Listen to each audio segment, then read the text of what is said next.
Sunday night, while many people were celebrating Valentine's Day, getting chocolates for their loved ones, or going to a fancy restaurant, if you can do that in your state, and having a romantic time sharing Love Day, the WWE did something different.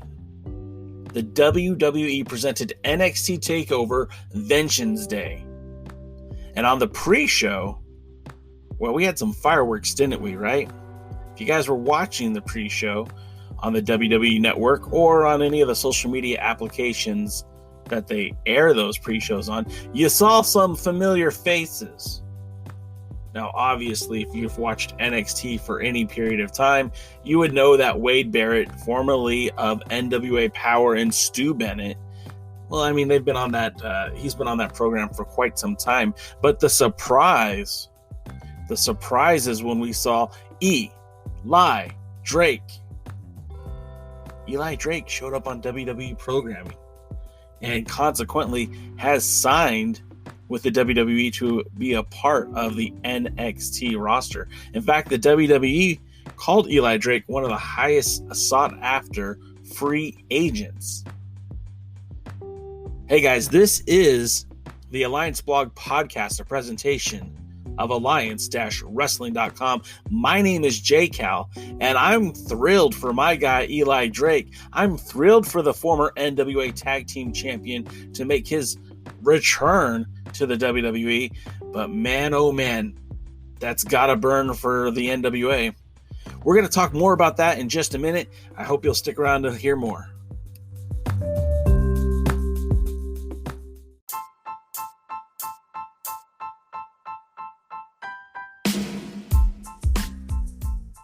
So everyone's excited about our guy LA Knight getting signed with the WWE again for the second time, but we'll get more into that in a minute. But I think this is huge, and it should be celebrated because, again, we know that when talent gets picked up, that creates opportunity for new names, new faces. And let's face it, Eli Drake was a big deal for the NWA, but he wasn't the main event. I mean, look, Eli Drake provided instant depth to the National Wrestling Alliance. Not only was he great on the microphone, he was very well versed in the ring. It's kind of sad that he never was in the world title picture. It's kind of sad to me that he was not the chief rival for the NWA World's Heavyweight Champion, Nick Aldis. The NWA utilized him in a role that seemed he could be a potential challenger, but they were more akin to putting him in this makeshift tag team with James Storm than putting him in the world title picture. And that's not necessarily a bad thing, because the NWA did need to put on a great tag team to help usher in this new era of the NWA. And let's face it, James Storm, one of the greatest tag team wrestlers of all time.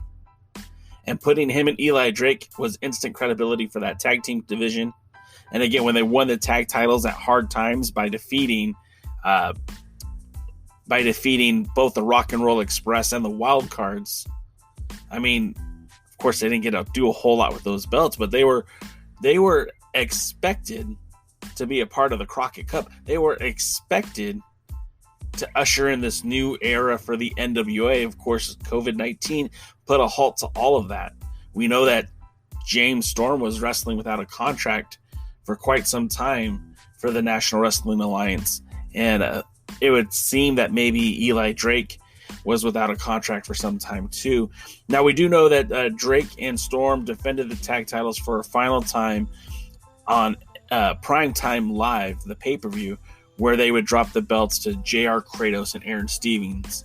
But I always kind of wonder what would have happened had Eli Drake been given that opportunity to shine. But, you know, the origin of Eli Drake actually even goes back further than that.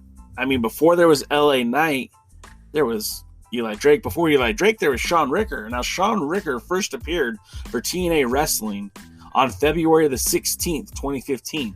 He wrestled in a 5-way elimination match at the TNA pay-per-view One Night Only Gut Check. In that 5-way elimination match, Tonga Loa, currently a member of the Bullet Club, Gorillas of Destiny, won the match by outlasting Crimson, Dalton Castle, Danny Burch, and Drake, or Knight, or Sean Ricker, whatever. Months after that match, Drake would join the stable of The Rising with Drew McIntyre and Tonga Loa, who was going by the name Micah. He went by the name of Micah. It just seems like, what a Micah. Tonga Loa is so much better. And let's think for just a minute about that time frame for TNA Wrestling 2015. You had a former WWE Universal Champion in Drew McIntyre. You had Tonga Loa, part of the Gorillas of Destiny. That roster was so underutilized. Eli Drake, etc., etc. But anyways, moving fast forward, well over a year later, on April 23rd, 2016, Eli Drake, I'm going to miss that. Eli Drake would win his first TNA championship. It was the King of the Mountain title by defeating Thomas Latimer. And he would defeat Thomas Latimer, he would hold that title for some time, but on August 17th, 2017, now 2 years after the fact, Drake would win his first World Heavyweight Championship, the Impact World Heavyweight Championship to be certain. And Drake really did, I keep saying Drake, should we just call him LA Knight? Knight would defend that title in AAA in Mexico. He defended that title in Pro Wrestling Noah in Japan. He defended it in Canada at BCW. I mean, he legitimately was and is the kind of caliber athlete who could be a world heavyweight champion by defending the title all around the world. Which again, gosh, I'm so mad that we didn't get that match between Eli Drake and the national treasure Nick Aldis. But by March of 2019, Drake had left Impact Wrestling, and he would spend time working the independents as well as Puerto Rico. Prior to all of that, of course, there was Sean Ricker. Sean Ricker was a standout for Championship Wrestling from Hollywood. So, I mean, the second time around with NXT, his last experience was kind of devoid of pomp and circumstance. There wasn't a lot of, ringing the bell, hullabaloo, whatever you want to call it. Knight had much success early in his career working for Championship Wrestling from Hollywood. He was a tag team champion with Brian Cage. Yes, that Brian Cage of AEW. They were under the tutelage of Percy Pringle III, also known as Paul Bearer. The duo won the NWA Hollywood Heritage Tag Team titles on multiple occasions. But after Percy passed away, Sean Ricker would go on to win the Hollywood Heritage Championship. He held it for a very brief time before Scorpio Sky took the belt off of him. But after he left, he didn't immediately go to NXT, but he went to the reality show competition, The Hero. Now, that show was on TNT back in 2013. The show was produced and hosted by The Rock Dwayne Johnson. And as a contestant, they tested his physicality, his mental capacity, his moral conditioning. And obviously, he didn't win the show, or else we'd be talking about that. He lasted only 4 episodes of the 8-episode season. But this time it appears that WWE is recognizing the vast experience that Eli Drake has earned. He's earned from Impact and the National Wrestling Alliance. And when was the last time we heard that the WWE had signed a highly sought after free agent? Because, I mean, let's be honest, NXT signings were typically reserved for talents who needed more seasoning. I remember the pomp and circumstances they gave for Samoa Joe, and I remember the large response that they got when they signed Samoa Joe or Kevin Owens or Sami Zayn. But this was the first time in a while that they made an NXT signing, and that it's kind of going to be a big deal. we talked about this quite a bit on the pre-party with J-Cal. And if you stay tuned, we'll play more of that.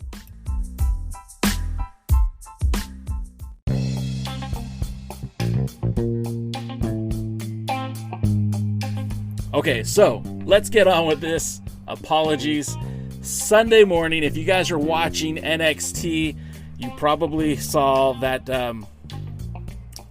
the disturbing images of Eli Drake now with NXT instead of the NWA as LA Knight.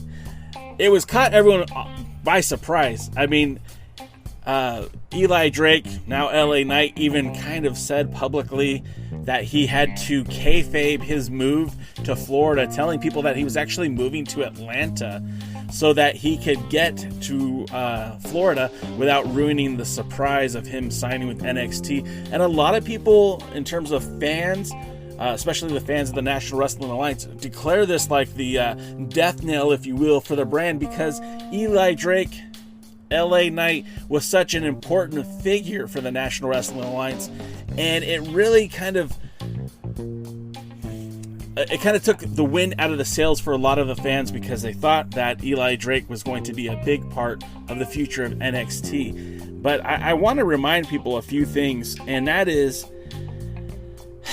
prior to 2019, the National Wrestling Alliance really didn't have much of a roster. In fact, the NWA basically comprised of Nick Aldis, the National Wrestling Alliance World's Heavyweight Champion, the National Treasure, if you will, the Real World's Champion. I mean, essentially, he was the only guy under contract. We saw the maturation of the National Wrestling Alliance grow from the 10 pounds of gold, which was the transitional period from Tim Storm, who was then the world's heavyweight champion, to Nick Aldis. And we saw that transition and the maturation period of the NWA long before there was a NWA Power. And the popularity of the National Wrestling Alliance began to grow based on that period between the NWA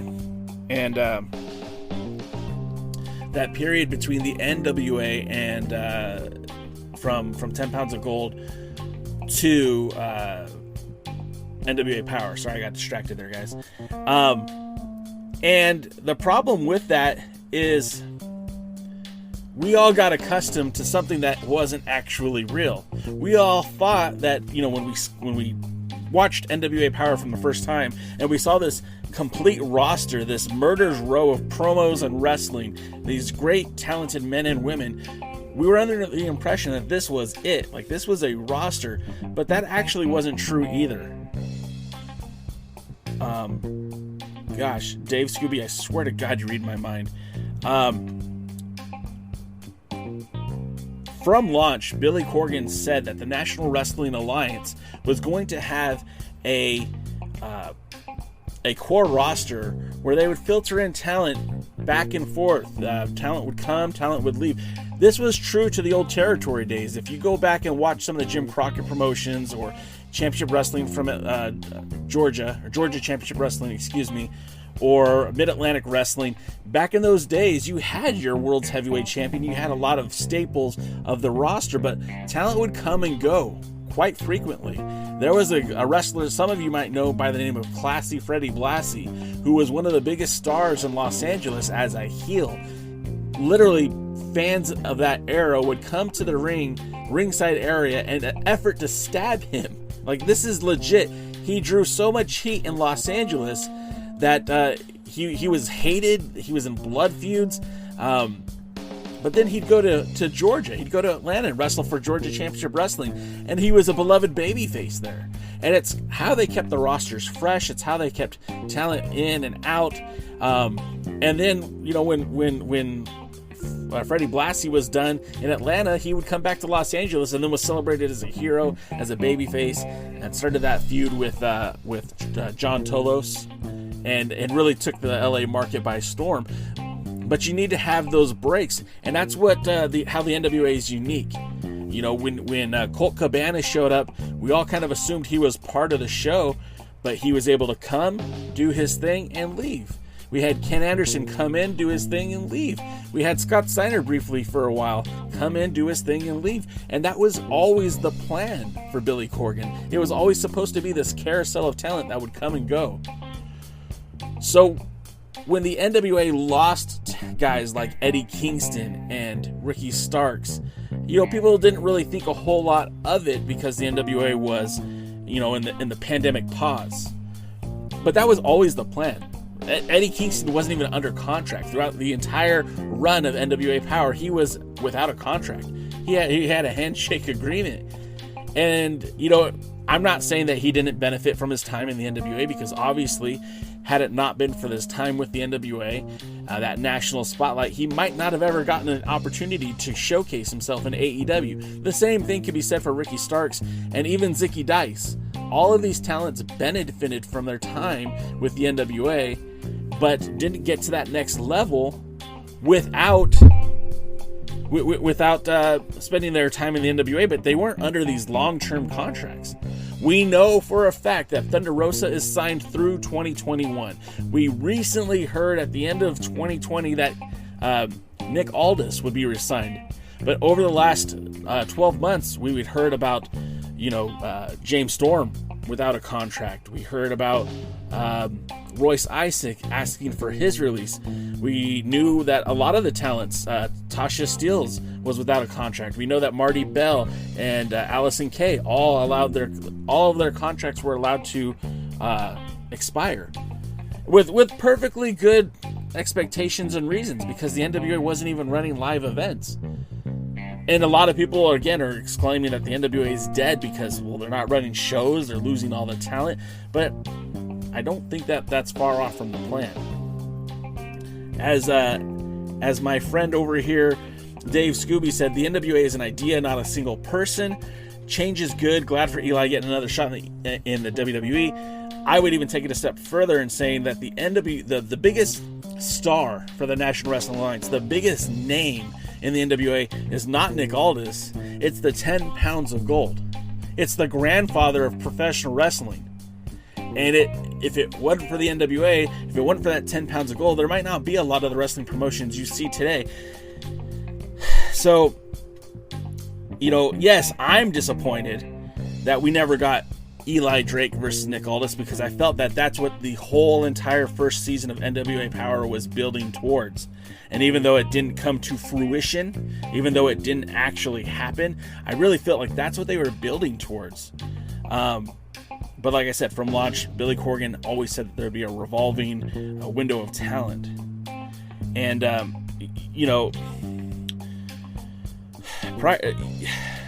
everything that they did to set Power up is still in play. And that's where I think a lot of people are just maybe ignorant. Because if you're proclaiming the National Wrestling Alliance dead right now, then you don't really know the history of the brand, and you don't know how Power happened. And maybe you don't know about pro wrestling. Maybe you should find something else to be entertained by, because by using talent that was not under contract, they were able to keep not only the roster fresh, but it allowed them to have this infinite supply of fresh faces. And, yes, Eli Drake signing with NXT is a blow to NWA Power, because, again, I think long-term plans were going to be him with the 10 pounds of gold. But, there's going to be talent coming in and out. They might not be James Storm. They might not be Eli Drake. Hell, they might be better than these guys. And I mean, if nothing else happens right now, if nothing else changes, if nobody else gets signed, that core roster of the NWA still looks like Nick Aldis with the 10 pounds of gold. And for as critical as I've been of Nick Aldis, he's an amazing talent, great promos, really solid in-ring work, and I think he does a great job of representing the tradition and history and legacy of the National Wrestling Alliance. You still have Elijah Burke, your television champion, probably the best promo in the NWA right now. Sorry, Nick. And his potential is hasn't even been tapped yet. He's had one match winning the NWA television title, one singles match in the NWA. Who knows what more he's got in the tank and what's in store for him. Then you've got Trevor Murdoch, former multi-time WWE Tag Team Champion, finally winning his first singles title with the National Wrestling Alliance. What stories can be told with him? You've got Aaron Stevens and JR Kratos, and I'll admit that I'm not a fan of that pairing. I'm not a fan of the way they got the tag titles, but I am a fan of Kratos' work in the ring, and I think Aaron Stevens is brilliant. So again, there's all this positive stuff still there. And then you could assume, and this is an assumption, along with Thunder Rosa, that Serena Deeb will be there to defend the NWA Women's World Championship. World's Women's Championship. But then there's also names like Thomas Latimer, Camille, to go along with Aldous and Rosa. And then I would also assume that guys like Tim Storm, Crimson, and Jack Stane would all likely return as well. And I mean, by them returning, by bringing these talents back as is, I mean, that's still a pretty solid roster, guys. These guys aren't... they aren't slobs. These aren't the worst wrestlers in the world. I mean, these are pretty good talents. And then there's a whole bevy of talent available. We're talking the guys from Game Changer Wrestling, guys from Championship Wrestling from Hollywood, guys from SWE Fury. There are so many guys available that are out there that are not under contract that the show could really be anything. And that's the thing. NWA Power... it's not going to be the same NWA Power we had a year ago. It can't be. Too much time has changed. Too many things have changed. Too much time has passed. 2019 is 2 years ago, and for a show that had basically a 3 to 4 month series of tapings. I mean, they taped October, they taped November. No, excuse me. They taped October. They taped December. They taped January. The run of the show literally was from October to March 2020, and we're still talking about it because that's how good it was. And there's the formula for this to work is still there, guys. It is still there. So again, I don't think we need to worry too much about it. I don't think that the NWA is going to be crushed by the loss of Eli Drake. Don't get me wrong. Amazing talent. NXT really scored a big one with LA Knight, but I don't think it's the death knell by far for the NWA. And again, if I'm Billy Corgan and I'm going to close the National Wrestling Alliance and I'm going to shut down everything, I wouldn't have paid Nick Aldis all the money Nick Aldis got paid to close down the brand. It's a true story.